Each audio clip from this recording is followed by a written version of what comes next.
Mike.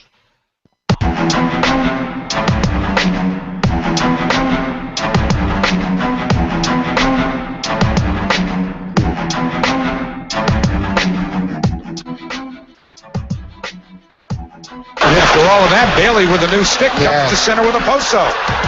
Bailey down low, looks for a poso. In front, Bailey! He's robbed! Rebound Nielsen to Bailey! He pokes at it! He scores!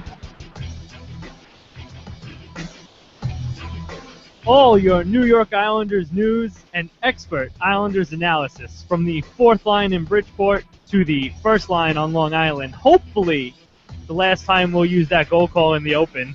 I hope you guys like my Viking helmet and glasses. I'm not sure if there were glasses when there were Vikings, but whatever. We got it going on.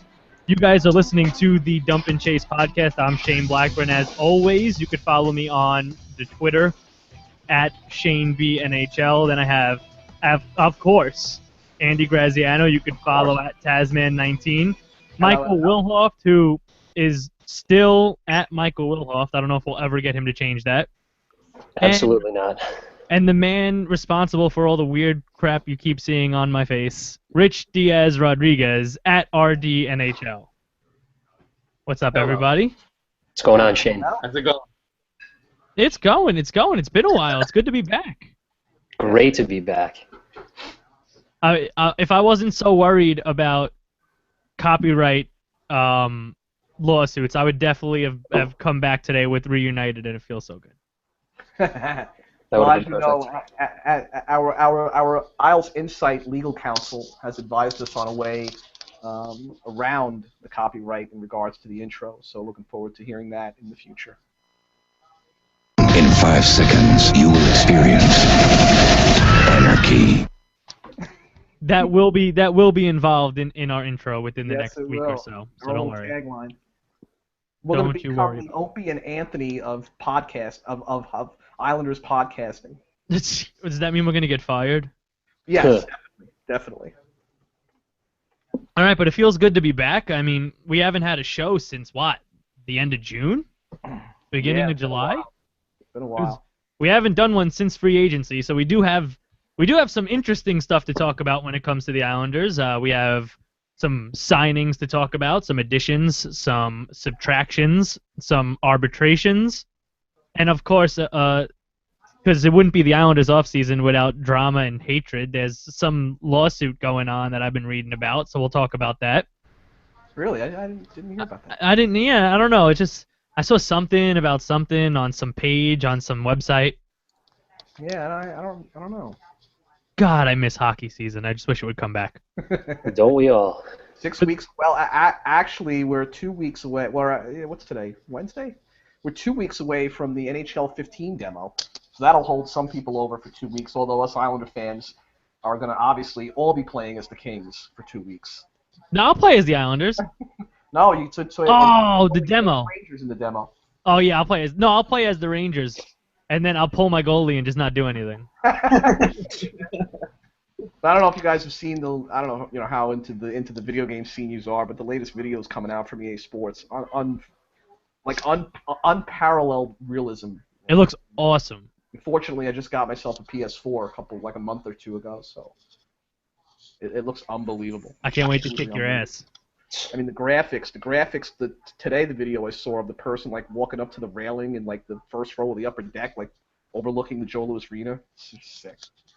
So I have a question. Do we know if it's called the Nassau Coliseum in 15 yet?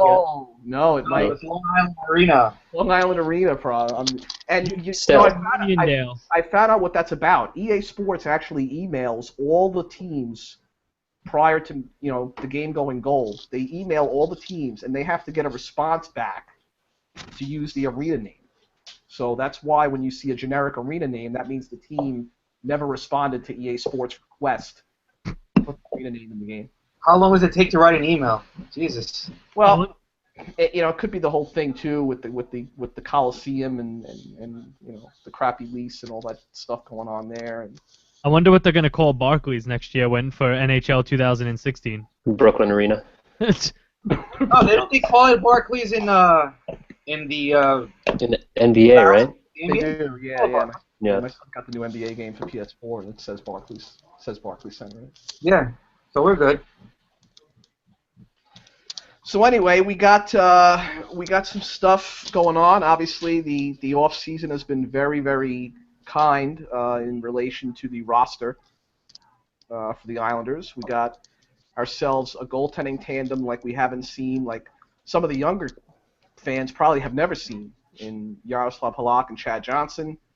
You know, when you look at some of the stats, I think Reagan King, our Midwest correspondent, a.k.a. Pizza King, a.k.a. Catfish, a.k.a. Pepperoni, a.k.a.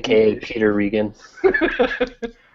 He did a really good piece on just the difference if we would have had Halak last year and how many goals we would have not given up, and it was like a 50 to 60 range. And that makes a huge difference when you think about all the one-goal losses we incurred last year. So I think that's obviously the biggest difference this year. And then you throw in the Grabowski-Kuhlman package, which makes the offense just that much more deep. And I'm really, really excited about what Garth Snow's done this year, to be honest. Really excited. Now, obviously, we're going into training camp with an abundance of forwards. Yep, 16 on one-way deals, I believe.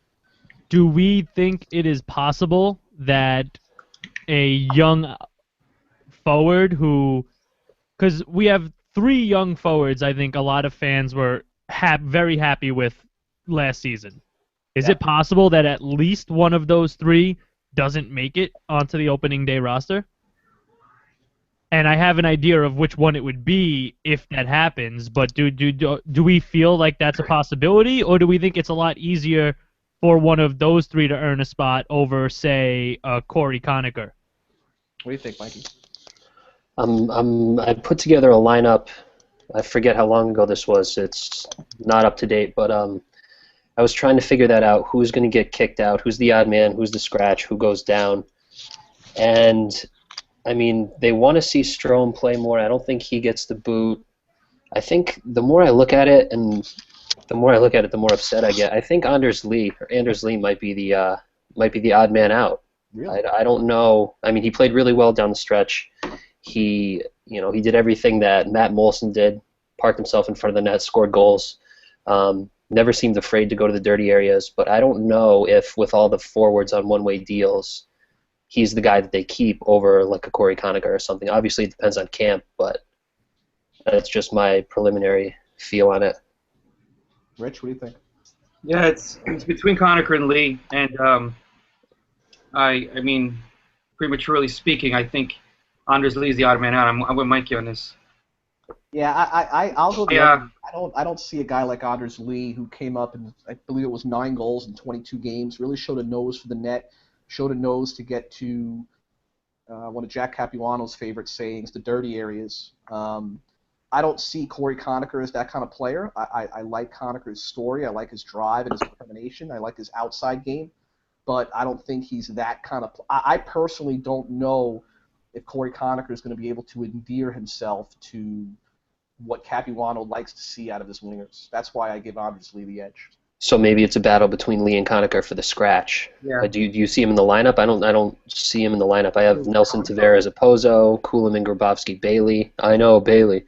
Grabner, Nielsen, Strome, Martin, Cizikas, Clutterbuck. Yeah. You know, I'm telling you, I'm Right? asking a Yeah, lot that's what I have. that fourth line. That fourth line was not good last year. I think Colin McDonald has a lot to worry about.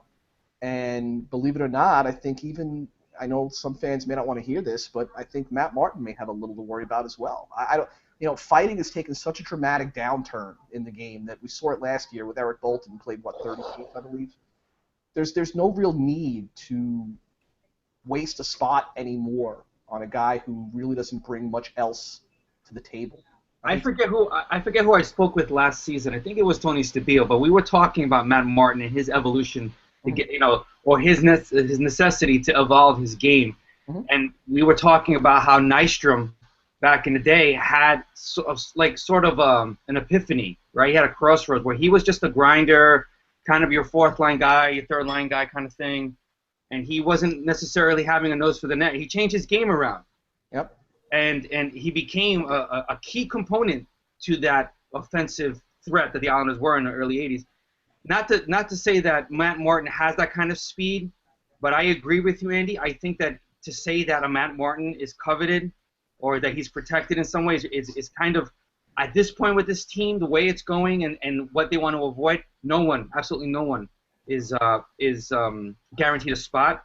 I honestly think that with Mikey, I think it's Lee and Conacher for the scratch role, and I really don't think that Josh Bailey has a long leash either. So we'll see. We'll see. Yeah, Rich. Sorry, Andy. Two things. One, yeah, there's nobody who has a guaranteed spot besides Tavares, obviously. What was the other thing? I think. This was like 30 seconds ago. This is awful. Matt Martin. Yeah, I think this is where it's tough to be a fan, right? Everybody loves Matt Martin. They know what he's brought to the team, to the organization, to the community. Everybody loves him. Nobody has a bad thing to say about him. But at what point do you let that love for a player kind of blind you to what he's doing or not doing on the ice? Right. He's not going to be the guy. I mean, Eric Bolton's the fighter, right? Matt Martin picks the spots, and when he has to, he'll do it. But if, like you said, Andy, fighting has taken such a back seat in the NHL today, if Martin's role is primarily as a fighter, and they're not going to let him fight, where do you put him? You know, and you can't just kick him aside because of all he's done for the team and the organization. But it's tough. That's why I'm not a coach. It's why I'm not a GM. What do you think, Shane? Shane? Oh, God. Shane, are you there? No, he's not.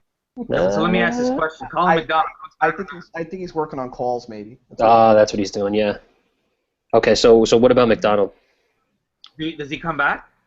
Yeah, I think he's got it. I think in camp it's going to really be a three-way battle between Conacher, guys like Conacher, McDonald, Martin. I think those are guys that are going to be battling for fourth-line playing time. See, I don't put Anders Lee in that category only because I still think he's a viable candidate to play with Tavares and Okposo, believe it or not. I don't think that spot is necessarily... Look, Capuano has made no secret about wanting to keep Brock Nelson at center. He likes Brock Nelson as a center. He has not made that he's made that very known. So I see Anders Lee being really in the mix. And Jack mentioned to me when I spoke to him a week ago that don't be surprised if during camp you see Grabowski on that line with Tavares and Okposo. You know, nothing about Grabowski and Kuhlman, advanced stats be damned, guarantees that they're going to play together on this club. Yeah, but that's a hard sell for me. I really don't think they will break. Yeah, it's tough. I think they're going to start together, obviously, and they know each other. They make great ice bucket challenge videos together. So the chemistry is there. You know, we're going to say this in August. Who knows what's going to happen? But back to McDonald, I think he has almost the inside track. Last year he was hurt in the beginning of the year. He never seemed right. He was kind of fighting it all year. I think he has a little more upside. That's a terrible upside. I hate that. I don't like Colin's one-dimensional game, in my opinion. He's not overly physical. He skates pretty well, but he's really one-dimensional in the sense of if you watch a game we all have from up in our perch where we could really see everything well, you know, skates with the puck through the neutral zone, same thing all the time. Dump it down the boards, try to go get it. And 8 times out of 10 he's being beaten to the puck by the defenseman anyway. So, right, that's kind of their role, you know, the fourth line dump and chase, that's all they do. That's what I don't like about McDonald. I think that a guy like Conacher could bring a little more dynamic to a line like that, in my opinion. Andy, let me ask you this. Do you think, and obviously hypothetically speaking, do you think a Clutterbuck on the fourth line improves Matt Martin's game? Yeah, I just don't think they want to see Clutterbuck getting 8 minutes a night. I think you got to play Clutterbuck a little more than that. I think Clutterbuck needs to be in the 12 to 14 range and killing penalties, which he obviously can still do if he's on the fourth line, but I don't think you want to cut Cal down to 7-8 minutes a night. I don't think that's what you're paying him all that money for 4 years to do. All right, well, here's my 4. Okposo, JT, Nelson, which I think most of us can agree on. I know, Andy, you said that you think that Cappy wants Nelson to center, but I think most of us will agree on Okposo, JT, and Nelson, at least to start. Okay. Then Kuhlman, Grabowski, and Strome.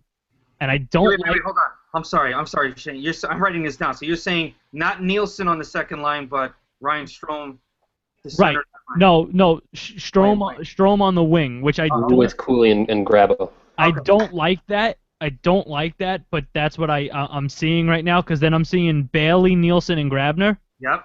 Mm-hmm. And then Martin, Cizikas, and Clutterbuck. And I know That's what I have. I know we're not terribly thrilled about Clutterbuck getting cut for his ice time, but next to Bailey's name, I have a little AL, and that's for when Bailey's leash, which I think is shorter than Capuano's leash going into the season, does get tugged. I think Anders Lee is who fills that third line spot, and not Clutterbuck.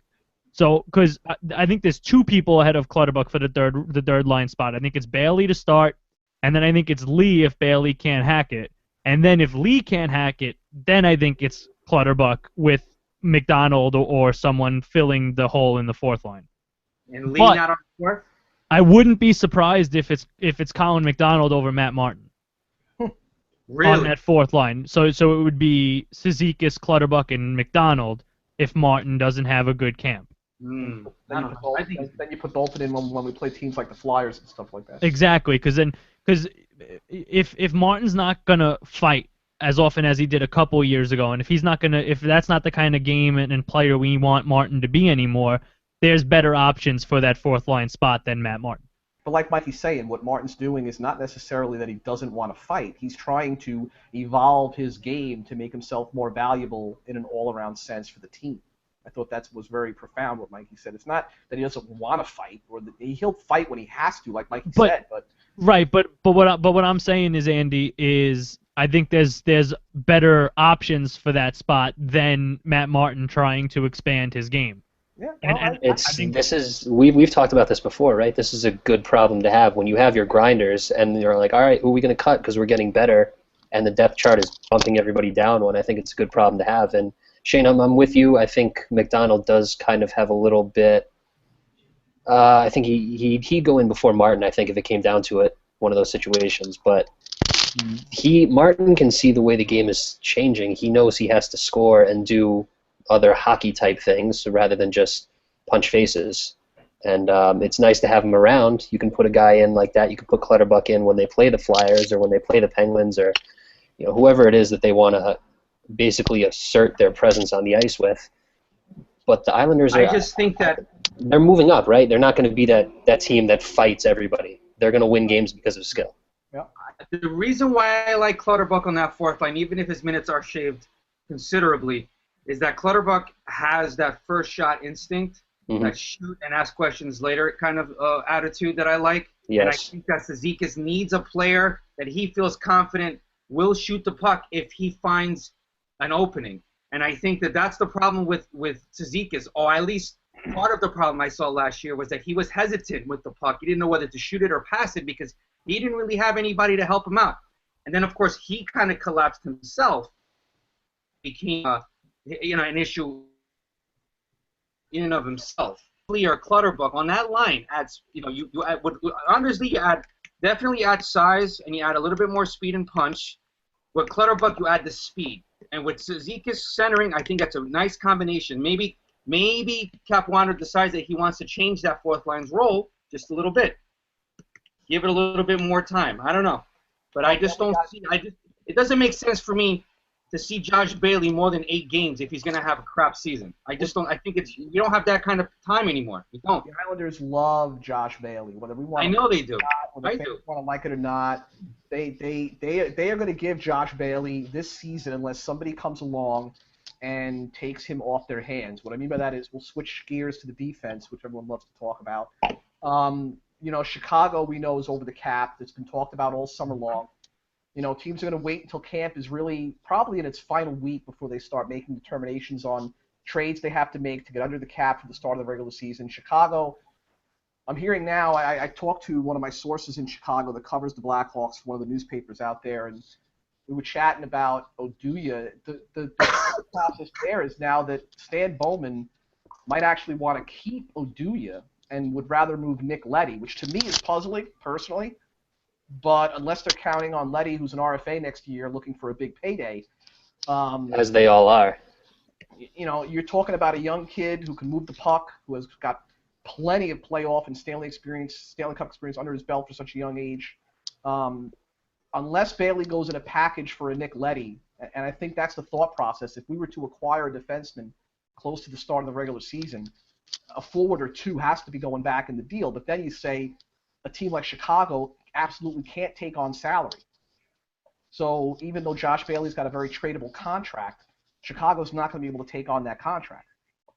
So there's a lot of dynamics at play in terms of people screaming for let's trade for defensemen. You know, these teams that are over the cap can't take on salary, so it doesn't really help us out to add more players on one-way deals heading into camp. You can create all the competition you want, but if you've got to make 8 cuts, I mean, you know what I mean? Well, I have 4 pairs of defensemen that I think we have a possibility of seeing this year. I have Hamonic and DeHaan. Yep. That's easy. Yeah. If he's healthy, Viz and Reinhart. Yeah. And then Donovan and Hickey. Yes. Okay. And then the 4th one is Brian Strait and Matt Carkner. Okay, that makes sense. I think Carkner's got an uphill battle in camp. I think Brian Strait, as you said, might even have a very uphill battle in camp. I think Matt Donovan has to come in and prove that he's ready to play in this league. I think that as much as I love him and want to see him on the team and love his potential, I don't think the coaching staff is necessarily in love with him the same way. It's really, really important for him to come in and have a drop-dead knockout camp, I think. There's one thing I'm worried about with the defenseman, and it's fans might not appreciate or agree with me on this, but when it comes to Reinhart, make a decision. I don't care whether it's the AHL or the NHL, but let him play. Don't bring him to the NHL level and make him your 7th defenseman. Mm-hmm. If he's in the NHL, play him. If he's not in the NHL, let him, then obviously he's going to be playing in the AHL. But don't bring him to the NHL level just so he could be the 7th defenseman. That makes sense. So in other words, don't do unto him what was done unto Matt Donovan. Right, and don't forget, Yes, exactly. Reinhart and Donovan are the only 2 from the defense that can play in Bridgeport without clearing waivers. Without clearing waivers, exactly, and that's what I think they're going to do again, Andy. I don't think anybody would claim Carkner. He'll probably get the Finley treatment if anything. You know. But we agreed on the last podcast that Carkner is coming back one way or the other. Before Strait, I think he's coming back. He's very manageable at $1.5 million. I don't think his contract's not the issue. Can he play anymore? We saw him struggle a lot last year. We saw his best games last year, at least I did, from the press box against teams that were slow and prodding and methodical. We saw him really struggle against fast forwards. And make no joke, the league is getting faster. It's getting better. It's getting more skilled. And that's why I think Clark has a real uphill battle. I mean, Mike, you're the odds maker here. Yeah, don't tell my mother. Yeah. What are the odds that the Islanders do not pick up a defenseman? Stay as is. Do not before the season? Yeah. I think no is like minus 250. It's a heavy favorite. I think they are prepared to go to battle with the lineup they have. Mm-hmm. Yeah, they have depth defensemen. They don't have that top 4 guy that everybody's going to whine and cry for up until opening night. But they're not available. The cost is very high. They have the defensive prospects in the system that can slot into those roles that like an Oduya or someone would fit into eventually. And do you really want to sign a guy for a couple years when you've been working for so long to build this pipeline of defensemen? Reinhart's just the tip of the iceberg. There's so many in Bridgeport and juniors. They always draft well. There's going to be depth on the blue line for years and years and years. And I think the way the Islanders are run, they're a family, they're an organization, they believe in the guys they draft. They want that continuity. They have brought players in from time to time, but it's usually the core that works best together. And I don't really see them changing that for the sake of, it's our last year in Uniondale, we have to make the playoffs, even though they're much improved and they probably will make the playoffs. Garth doesn't think like a fan thinks. He's not going to go make a panic move because people want him to. He's not? It's weird, right? Damn it. I mean, we could yell louder and maybe he'll hear us, but I don't think that's going to change it. Now, we touched on forwards, we touched on defensemen. Can I just say that it feels absolutely fantastic to be able to say that we have a number 1 starting goalie who's actually a number 1 starting goalie, like now, not like 10 years ago? Let's not even talk about it. Let's just let's just leave it. Just bask in it. Let's just leave it. I don't know what to do. Andy, you said some of the younger fans, this is the best goalie they've ever seen, and it's right. I can't remember, when DiPietro made Team USA and they signed him to the deal, it was like, all right, this is going to be the guy. And I don't think there's been that feeling since. Even when Nabokov was signed a few years ago, it was kind of exciting because, oh my God, he has 300 career wins, and he is very good at what he does, but he's over the hill. Right. We have a guy in his prime who wanted to be here, yep. and to get locked up for 4 years or whatever it is that he is, and commit to this team. And this is perfect, right? You got the goalie, the backstop. You always build from your net out. Capuano always says. They finally have that guy. The wanting to be here part is the part that I always laugh at because there really is no way for us to tell if he wanted per se to be here or not, right? Because look, I think he's not a silly guy. The market for goalies this year was very thin.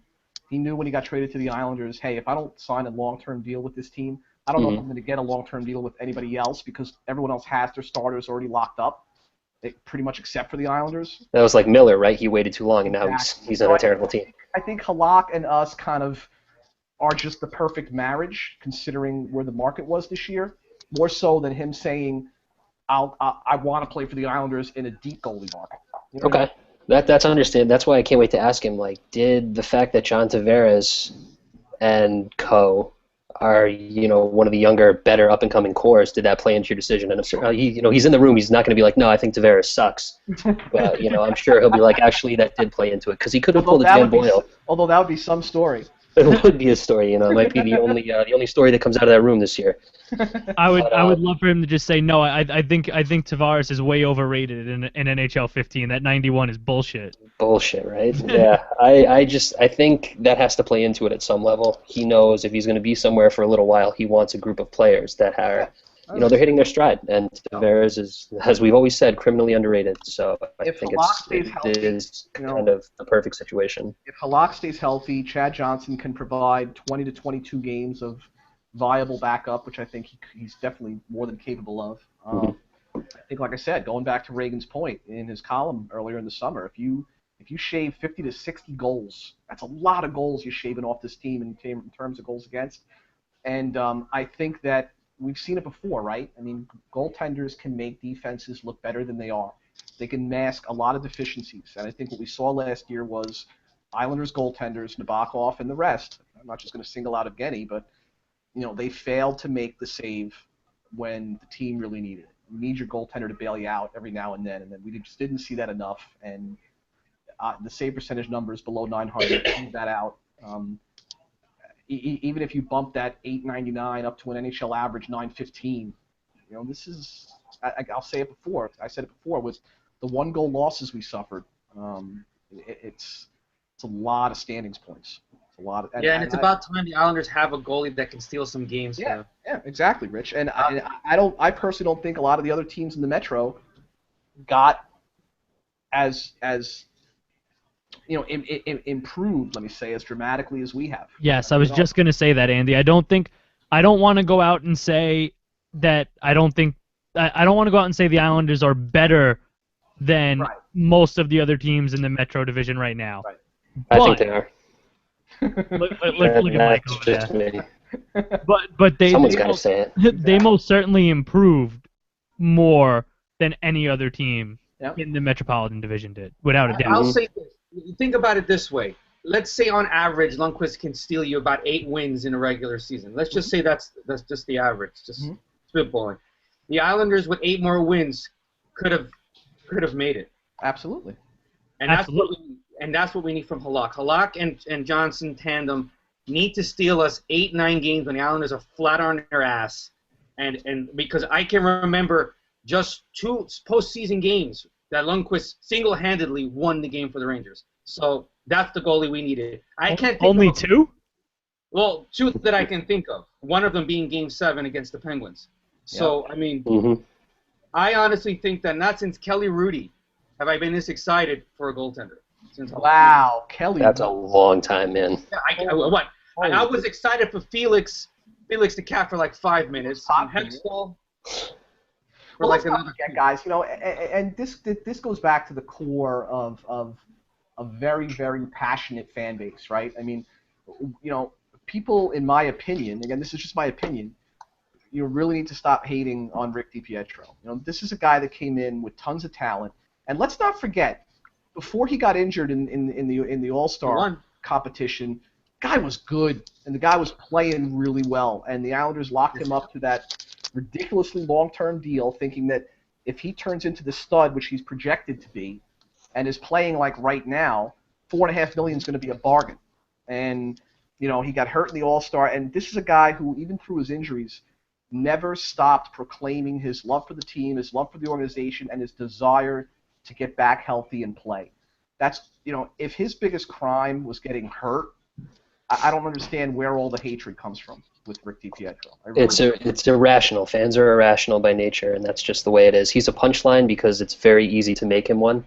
Right. And all right, so tomorrow you go into work and your boss is like, here, we're going to give you 15 years and X dollars. All you have to do is sign this piece of paper. Yep. You think anybody in their right mind is going to be like, you know what? No, because if it doesn't pan out, I don't want to get laughed at. I think he was thinking about his family. He wanted to settle there. He wanted to be a part of the community, and it just didn't work out. Some players are injury prone, and it just so happens he was one of them. And the media just fed the frenzy, right? The media went to the money, and all those. I can't tell you how many lists I've read in the years that have gone by since that contract was signed. Top 10 worst contracts in all of American sports. Rick DiPietro's top 5. Well, it's because it is though. If you think about it that way, it is one of the top 10 worst contracts. Right, the contract, the business side of it, the guy who wrote it up. Yeah, but that is a mistake, but not the guy who signed it. Exactly. He's a human being that unfortunately just suffered some just severe setbacks, and he paid the consequences. Right now, his reputation is soiled, if you will. Not that he all that cares. I mean, in the end, I'm not going to blame Rick DiPietro all that much. I'm with Andy 100%. We wrote about this last season, when this same situation kind of came up, the same discussion. I'm just thinking, just Johnson, Halak, 2 names that, for me, are just a breath of fresh air. Thank God. I mean, here's my quick thoughts on the Metro, looking at the standings from last year and what teams made the playoffs and what teams didn't. Pittsburgh, okay, minus Orpik, minus Niskanen, minus Neal, new coach. Not sure if they're going to be as dominating. I think they'll still be definitely in the mix. You can't say they won't be with Crosby and Malkin, but not sure they're going to be as dominating, okay? Rangers, I think, still have not replaced Brian Boyle and Brad Richards. I think that's going to hurt them. I think Dan Boyle's going to help them tremendously on the power play, but I don't think he's going to help them at all in the defensive zone. Philadelphia, let's move on. Columbus. Agreed. Columbus is a good, tough, gritty hockey team, but if you're telling me that, talent-wise, they're any better than us, I'd argue that. Nope. Agreed. Washington has goaltending issues of their own. Ken Braden Holtby carried the load for a full season. They're going to seriously regret the Orpik and Niskanen contracts. Without a doubt. New Jersey has to pray to the Heavenly Father that Mike Camilleri stays healthy, or else those moves do nothing for them. And Mike Camilleri in the last couple of years has proven to be as fragile as blown glass. Carolina, again, never a huge Carolina nut. Them too with goaltending. What does their goaltending do? So, if you look at the Metro Division, there's no way the Flyers made it last year at 42, 30, and 10. 12 games over NHL 500. You're telling me the Islanders can't go 12 games over 500? Potentially. Again, I'm not going to say they will or they won't, but potentially, you got to think the Islanders are going to be much more in the mix this year right to the end than we've seen the last couple of seasons. I'm gonna do something different this year when it comes to the preseason, and I'm going to not look at the Islanders and try to pick out how many games they're gonna win or who I think they're better than or who I think they're worse than. I've decided this year that I'm going to simply enjoy the season. That's what I'm gonna do. Yes, every week we're gonna come on here and we're gonna talk about what's been happening with the team and how they've been doing. But up until the first couple of weeks in the season, I'm going to try very hard to reserve judgment on a lot of things. And I'm going to try very hard to just enjoy it because I think this can be one of the best seasons young Islander fans have seen in a long time. So I don't want to ruin that by getting my expectations too high and getting shot to the ground. What I want is I just want to go in, watch it, and I want to be pleasantly surprised and happy with what I see. Agreed, Shane. I will say this to kind of harp on Andy's point.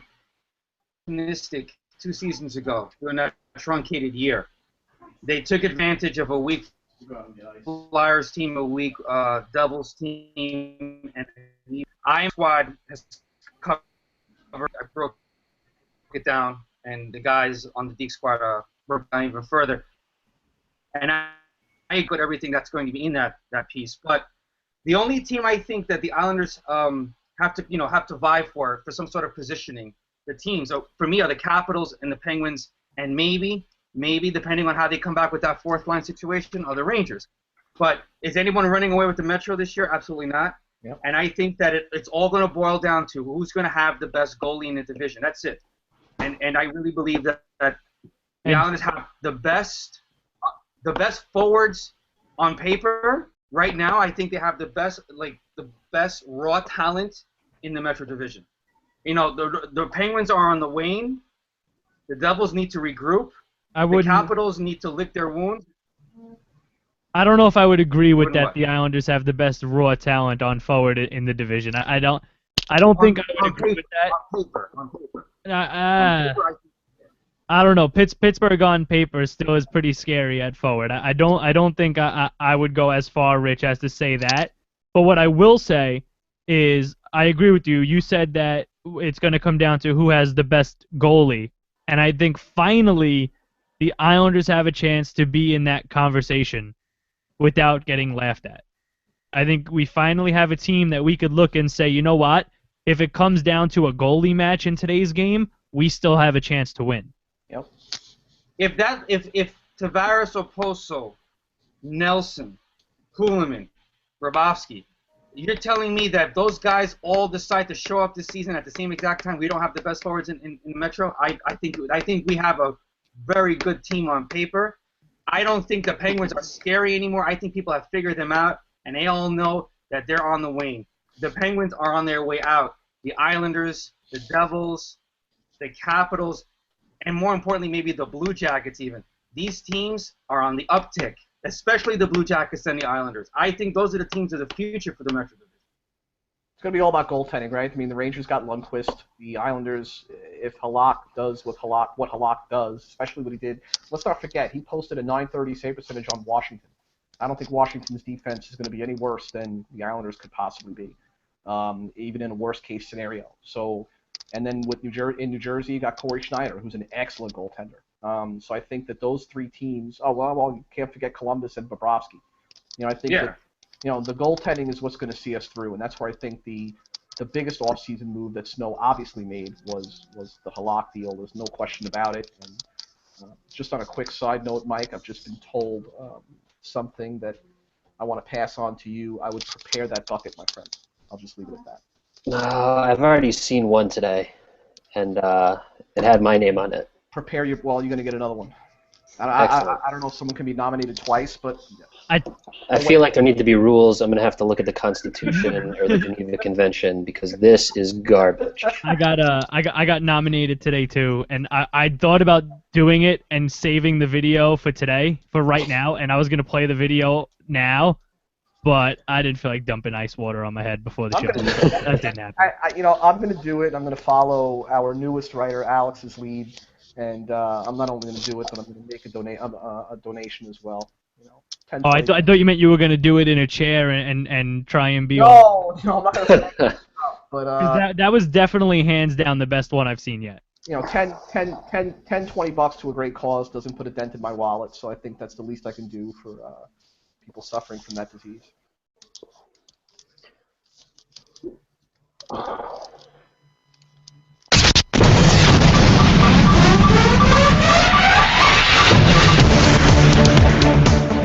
The Dump and Chase podcast is in no way affiliated with the New York Islanders, Bridgeport Sound Tigers, or the National Hockey League. The views expressed by the host, panel, and guests are their own.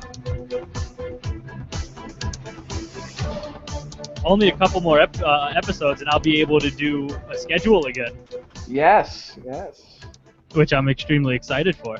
It's like Christmas for you. It's always nice to hear my lovely lady's voice, who I've heard for the last 25 years. Even when I can't get away from her. I swear to God, even when I do stuff like this, I can't get away from her. Unbelievable. I hope she's standing right there and she heard you say that. She's at Mama's tonight. She's at Mama's. Ah. Yeah, my godson's over there, so she went over to spend the night with my godson. Wait a minute. She went over. Her brother's son. To spend the night with your godson. It's her brother's son. While you stayed here with us to do the podcast. Exactly. That's dedication. Priorities, man. Priorities. No one can ever say I don't give my all to this website. My all includes my marriage.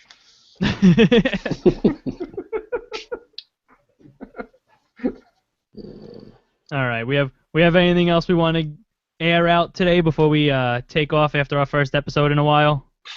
Yeah, I think we got to talk about. You're gonna ask us a question. Oh yeah. Well, I guess two things, right? For that, we got to talk about. We got to talk about it. We have. It's just, there's no other way to get around it. I think that. Look, I'll put my feelings out there, and then you guys can follow with your own opinions. I think that. I don't know the legality. I don't pretend to be a lawyer. I don't pretend to stay at a Holiday Inn Express often. I certainly didn't stay at one last night. But I wouldn't think a handshake is going to be that strong of an argument in court when it comes down to. And I don't even think it makes it to court. I think it gets settled quickly out of court. But, this sounds to me a lot like Andrew Barroway trying to embarrass Charles Wang in public, which we know Wang hates. By making all these details come out. This could have all been done very quietly, but instead Barroway went the public route. Mm-hmm. That speaks volumes. I question Barroway's whole lawsuit based on the fact that back in May or June, I believe it was, Chris Boda, who was probably the closest to this situation that anybody was, you can give me an anonymous message board post, or you can give me this guy who claims he had sources. Boda did that for a living before he moved on to his new PR job at MSG. He covered the business of sport, specifically hockey and soccer, for a living. So nobody was closer to it, I felt, than he. And Barroway was struggling, if you remember, to come up with the financing. Remember that? It was like May, I believe it was, where the word came out that Barroway was struggling to come up with the financing. So, look, I don't pretend to know about Wang's business dealings. It sounds shady to me. He's had problems in the past. Obviously, Sanjay Kumar comes up. Charles doesn't seem to run his businesses on an up-and-up basis. I'll say that and leave it at that. But this also sounds a lot like, someone who just is doing this more out of spite than out of having a really, really strong case. And as an Islanders fan, I saw some comments today, well, doesn't it embarrass you that we're thought like this, and aren't you embarrassed to be... I'll never be embarrassed to be a fan of this team. I'll never be embarrassed to write about this team. I'll never be embarrassed to run a site about this team. And regardless of what goes on in the boardroom with this kind of stuff, for me it all comes down to wins and losses. What happens on the ice? 2 years ago when we made that playoff run in the lockout shortened season, Wang Snow wasn't even a discussion. Nobody even talked about it. In fact, Snow was even talked about for GM of the year. Yep. So, to me, if the team wins, all of this is forgotten. It's never talked about again. And really that's what fans, I would hope, would focus on, would be the results that speak for themselves on the ice. What happened with the Barroway-Wang situation does not change what Jack Capuano and the players need to accomplish this year. It does not change that in any way, shape, or form. And that's the bottom line for me. What do you guys think? I think you summed it up. I think you summed it up pretty well. And I was hoping we wouldn't have to talk about this. Obviously we do, but I'm gonna plead the fifth, I think, and I'm gonna let you guys take the wrath, and you guys can say whatever you guys feel or want to say. But when it comes to stuff like this, like you said, Andy, I'm not a lawyer. I don't know what was said or done behind closed doors. I don't pretend to know what was said or done behind closed doors. I don't have a direct line to inside their boardroom. I don't talk to Wang or Snow on the phone on a daily basis and get updates on everything that's happening. And at the same time, I don't talk to Barroway I have no idea how he works or the inner workings of his team. So when it comes to this, I'm going to sit back. I'm going to let whatever unfold, and I'm just going to watch. I'm not going to be enthralled with this lawsuit as if it's the Stanley Cup Finals, but obviously I will keep an eye on it, and I will know what's happening, and when everything is said and done, we'll see what the determination is from both sides. Mikey? I'm looking at it again. I mean, I wrote about it, and basically what this boils down to, there are, hold on one second. Holy crap, there's a lot. There's like 70 lines of allegations, give or take, by Barroway and his lawyer, saying that Charles led me to believe and shook my hand and told me that he was going to sell me the team for $420 million on March 10, and then in August, or in July, he decided to change his mind. He said, no, you know what, not going to happen. So basically what the lawsuit hinges on is this SPA that they drew up. Charles said, I'm going to sell you for $420 million. Barroway said, okay. They said it was finalized. It was ready to send to the NHL office for Bettman to say, okay, I approve this sale. Before that was sent, before the NHL signed off on the deal, Charles changed his mind. Now Barroway's mad. It all comes down to, first, if it makes it to court. I think, Andy, you're right. It probably gets settled out of court. This $10 million breakup fee is in the lawsuit as something that both parties agreed to. But if it does make it to court, is a judge really going to say, you know what, the schoolyard kind of handshake agreement you guys put together, you know, is that going to hold up? Because officially for a sale to be completed, I mean, I'm not a lawyer, but I would think the NHL has to sign off on it. Yep. And I really don't know what a handshake agreement entails as far as legality. I don't know what the SPA entails other than maybe entitling Barroway to $10 million. But it is kind of, in my opinion, an issue that Barroway's trying to bring to light. We know Charles doesn't like the publicity this way. He just wants to make him look bad, basically, because he thought he was getting a great deal on an NHL franchise at well below market, and now he's not. That's really all I have to say about it. Rich? I could care less. I'll tell you why. The Islanders have bigger fish to fry as a hockey team. Let Wang take care of whatever he has to take care of, and I could care less so long as the Islanders stay in New York, be it Brooklyn or Long Island, and as long as Tavares and the guys are happy and they're showing me some battle, they're showing me some, some energy, and they're showing me some wins, I could care less. I could care less. I could care less. Who cares? Pay your damn $10 million and move the hell on. Keep it moving. The one thing that interests me about the thought to not sell the team now is why. Why all of a sudden now why all of a sudden then did he not want to sell it? Why was he perceived to be gung ho, and then all of a sudden said no? What happened in that time period that made him go from? Buy the team for more. That's what I read. It's in the lawsuit. He says he saw Sterling wanted $2 billion for the Clippers, and he had seller's remorse. That is in the lawsuit. The LA Clippers, per Forbes, everyone talking about, Wang. How could Wang be asking $540? The Islanders are not worth $2 billion. They're not worth the equal of an NBA franchise. Look, Forbes has the Clippers valued at $550 million. They sold for $2 billion. Yep. So let's not make any comparisons to what a team is supposedly worth to what they could go for. It's all about, I said this the other day, it's all about what a potential owner sees in the future value of the team and the future value of them moving to Barclays Center. I've maintained this from day one. I never understood why Wang would sell now anyway.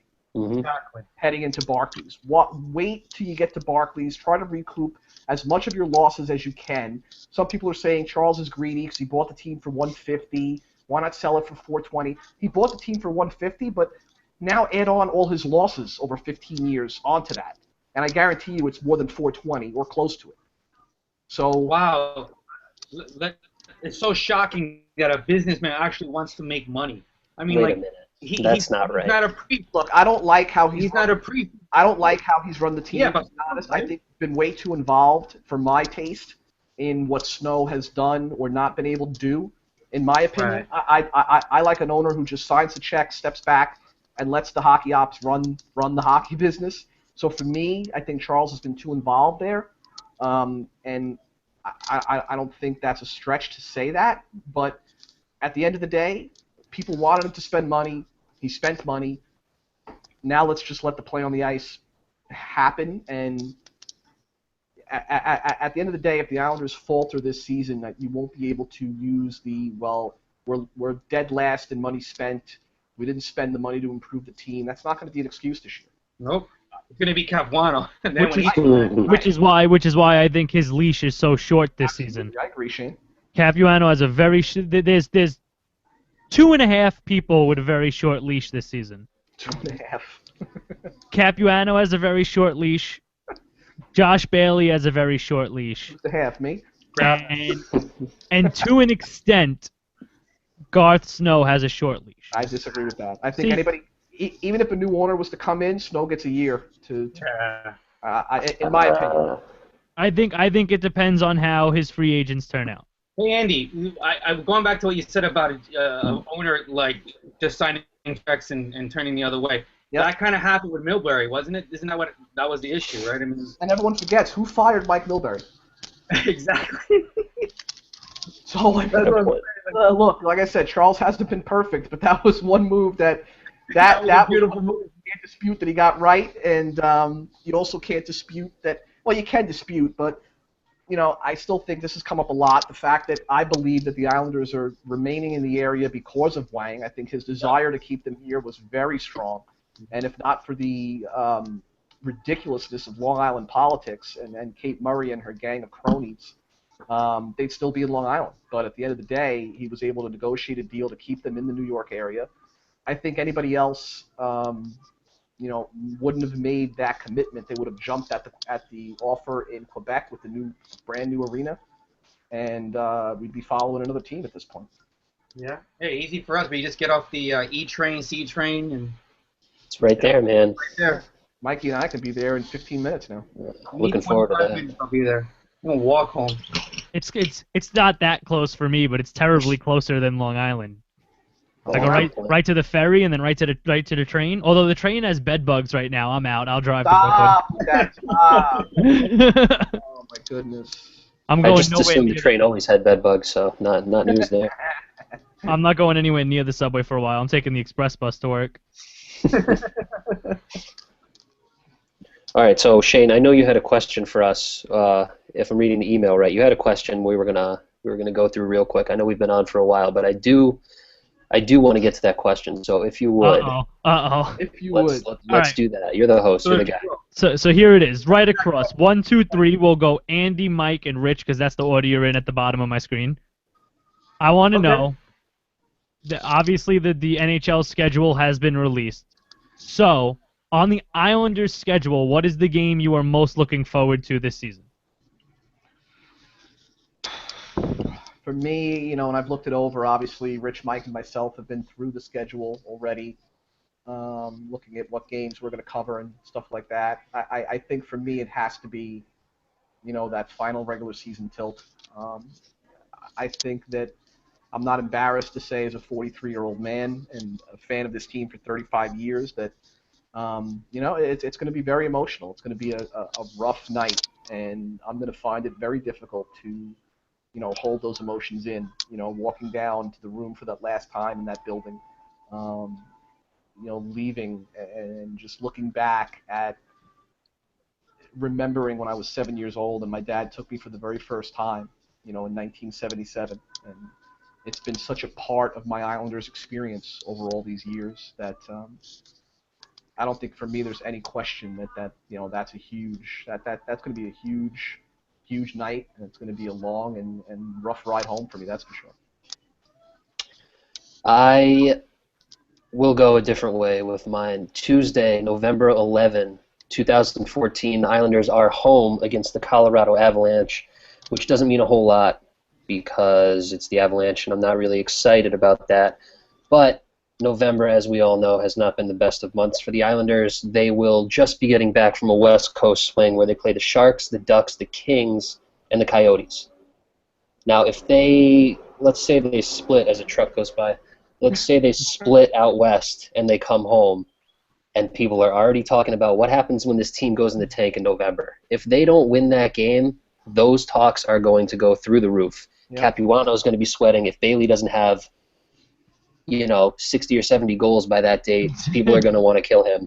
So I think that's kind of the one that stuck out to me early. They come back from a West Coast swing early November, and then the Avalanche come to town. If they don't do well, who knows how the rest of November shakes out. Yep, good point. Rich? Well, I like what you guys have said. I'm impressed. Andy, that was very nice, and Mikey, very astute answer.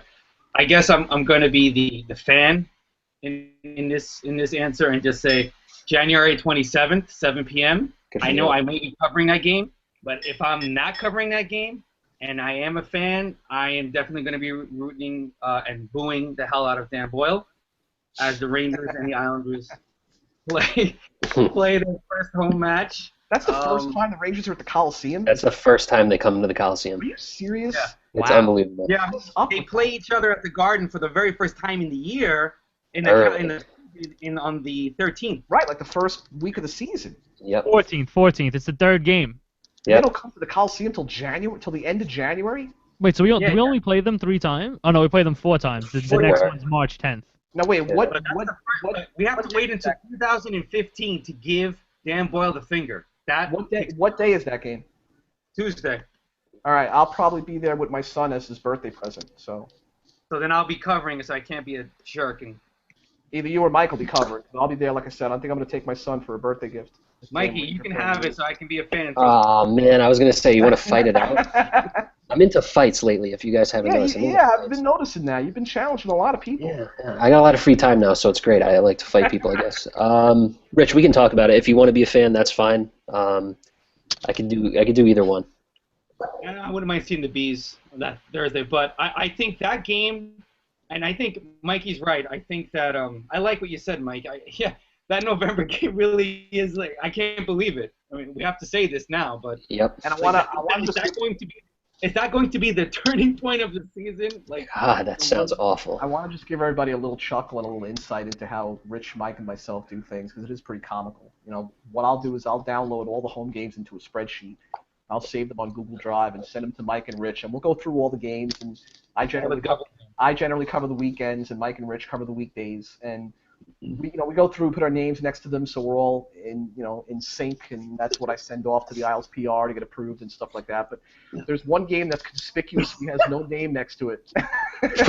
There's I do. It's a home match with the New Jersey Devils, and I swore last year after doing one that I will never do, and I will never cover another Islanders Devil game again.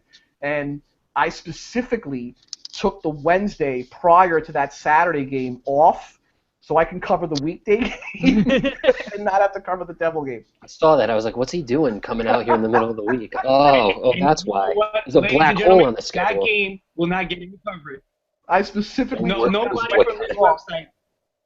nobody from this website is covering that home Devils game. I'm telling you right now. And that's the first thing Rich did when I sent that out. He shoots back an email. He goes, "You bastard! I see what you did there." Like, damn, I was hoping nobody would notice. Yep. Yeah.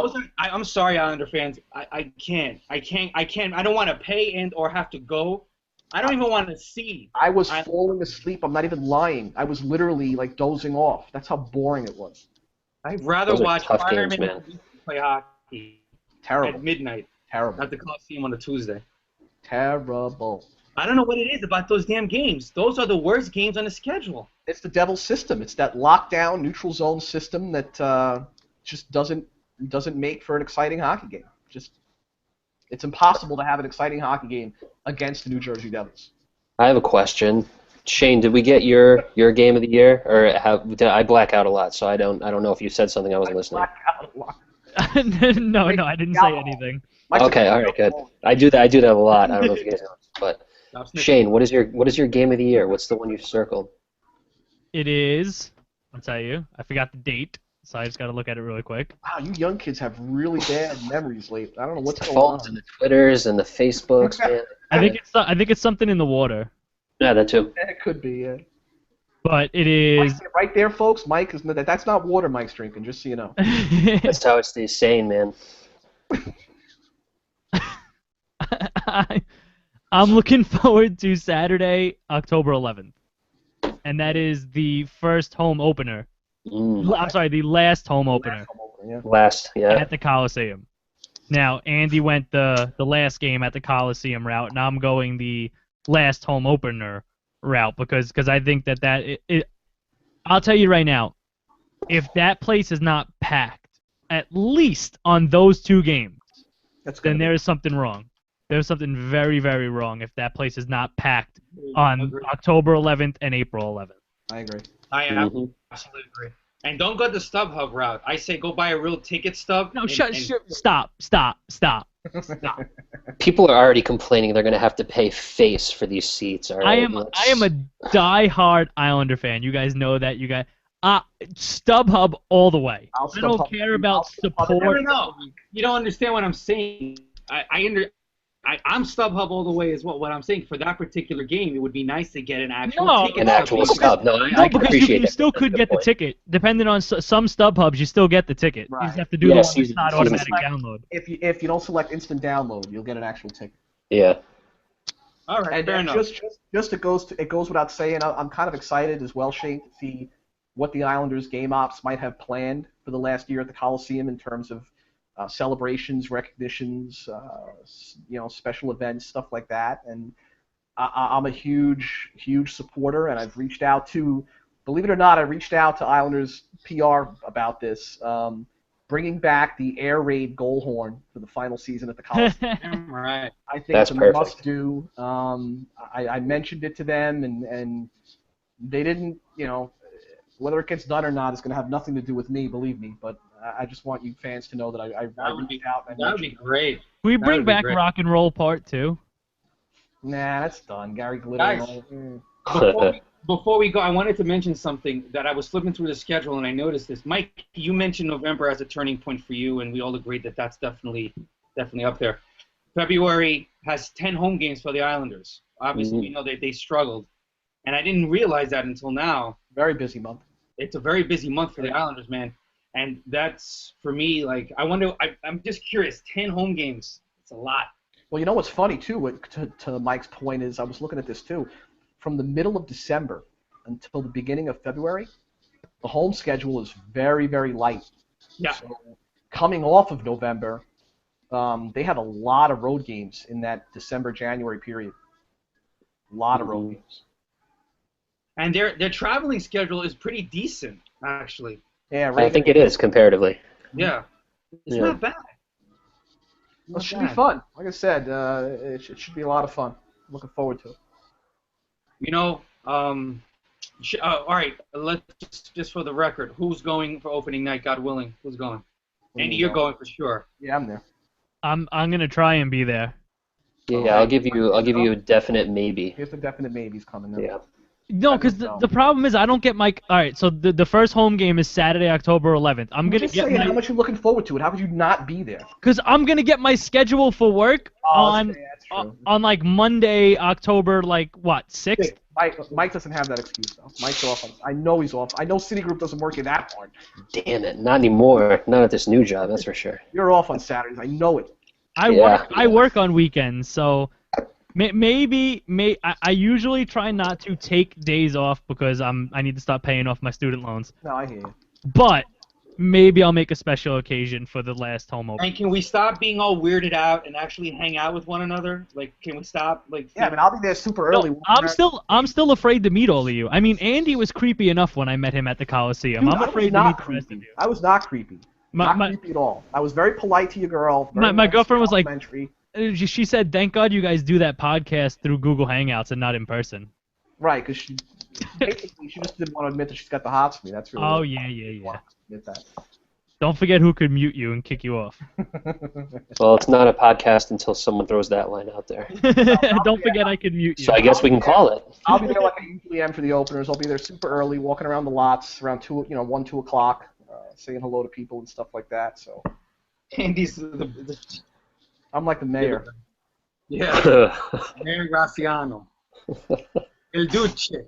No. A lot of the fans on Twitter and stuff are actually really good. It's really good to talk to them before the game and see them and stuff like that, and actually meet some of these people. Listen, but you scrubs better go because last year I went alone, No, I'm there. I'm going to end up going alone again because I know also that Alex will be there. I know Pantorno's going to be there. I know Pete will be there, although he'll have to get dropped off by his dad and then he can hitch a ride. He'll be there. Chris will be there. Chris will be there. All right, I'm a definite maybe. All right. The only guy I hang out with, and he's actually a hell of a guy to hang out with. I have to I'm going to check the Islanders' inside expense account and see if we can fly Reagan and Powers in and Eric and.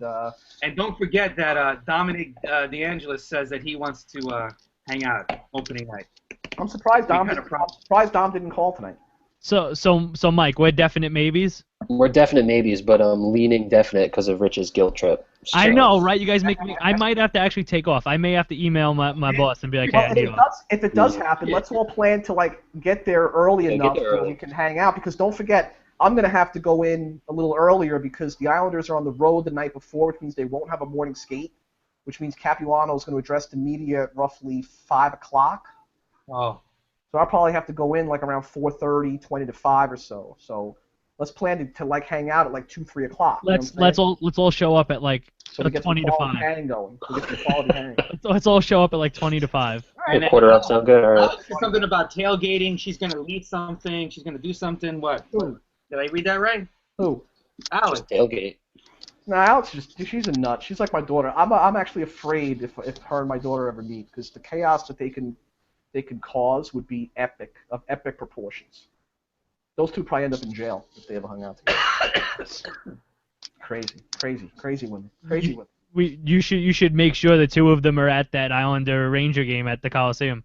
My daughter actually might be. I actually might take her. She loves going to live hockey.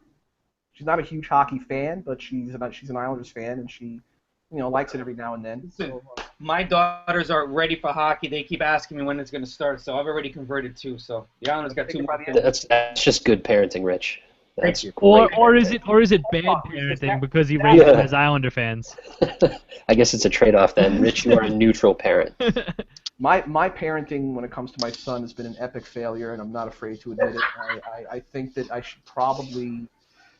I question myself every day, my qualities as a father, and I think that if it wasn't for my baby girl, I'm telling you, I'd be totally despondent. You let him become a Ranger fan. No, I didn't let him do anything. No, you did. No, Shane, you will understand, my friend. You don't right now, and Mike, you will understand as well. You don't get it. I had him. He was 7. And he just was really getting into it, sitting down watching the games with me. And of course, I'd be watching the Islanders. I had him. It was right there that the root gets planted, the seed is planted, it's done. And then a year later, my wife sticks her goddamn knee claws in. I stood no chance. And as I don't care, as tough as you guys want to make yourselves out to be, and my wife would never. I guarantee you, the mother will win every single time. So marry an Islanders fan, and you won't have to worry about this problem. I married a damn Rangers fan. My bad. That's your fault. Exactly. Swing and a miss, man. Exactly. Swing and a miss. But Andy, when you are a grandfather, you can fix that issue.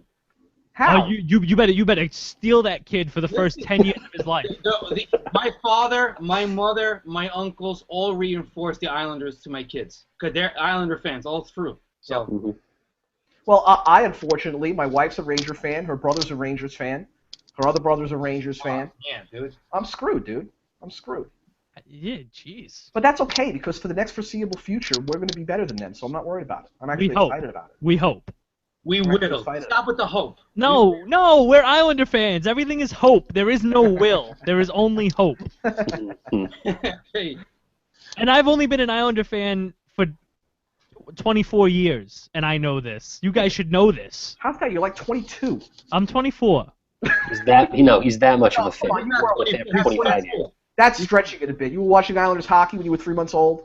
I swear to God, I would sit in front of the TV. I don't buy it. I would. No, he had good parents. Of course, he was watching at 3 months old. Thank you, Michael. Although no, I had. Thank you. I didn't have. We're really gonna fight now. You know what my mom did? My mom thought she was slick.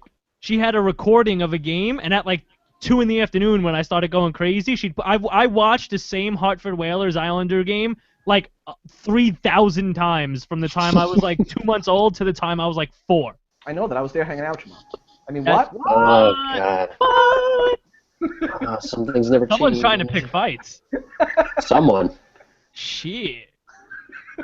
I see this. I don't know if this is gonna make it into the show. We might have already ended the show and delved into the after show without the official close. This is bad. That's all right. You can make that work. I can make it work. So first, me and Mike are gonna fight. First I'm gonna nominate Mike for the ALS once I get nominated. Then I'm gonna fight Mike. Then I'm gonna fight Shane. A lot of animosity going on. Yeah, I don't know if I like it. We'll call it training camp. Good point. Well done, Mike. Islanders Insight Training Camp. Brawling. A battle royale. It's too late now though to dump ice cold water on myself. This is bullshit. No, don't do it now. You got to do it. You got to do it in the summer. I mean, in the summer. You got to do it in the daytime when you can go out in the yard and do it. I mean, I saw a couple people do it in like their bathtubs and stuff. I might do that. I was thinking of poking my head out of the bathtub like with the shower running and then shut the shower off and dump cold water on myself. And just like find a way to blur everything out. I don't think anybody wants to see you coming out of the shower personally. Nah, probably not. Just saying. I mean, if you want to do that and send it to Dana separately, that's your deal. I mean, you do what you need to do, but I definitely don't want to see that. I won't be watching.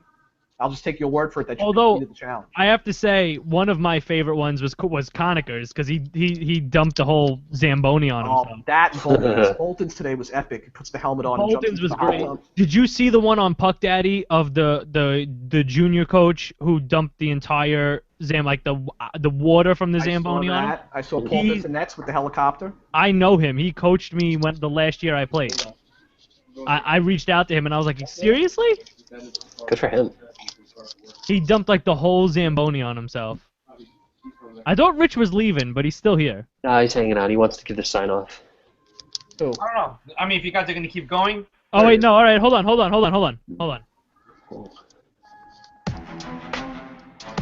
right, thank you guys for listening to the Dump and Chase podcast, episode number 31. Andy Graziano, anything you'd like to plug?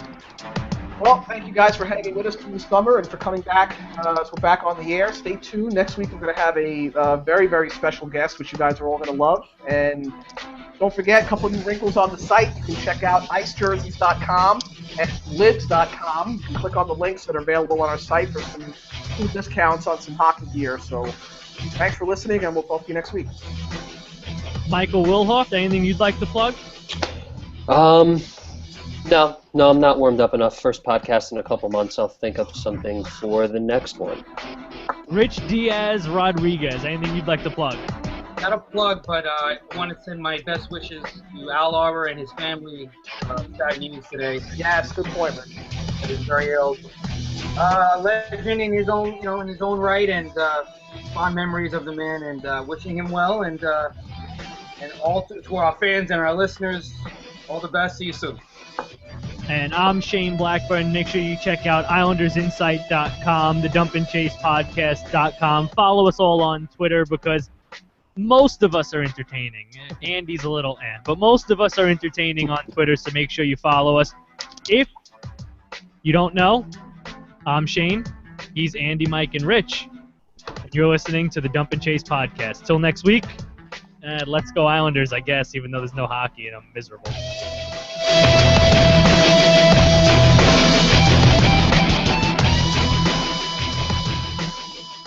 All right, fellas, be good. Got to do a good finger gun sign-off. See that? That was my finger gun sign-off. Everything's better with a finger gun. That's a true story. Mikey loves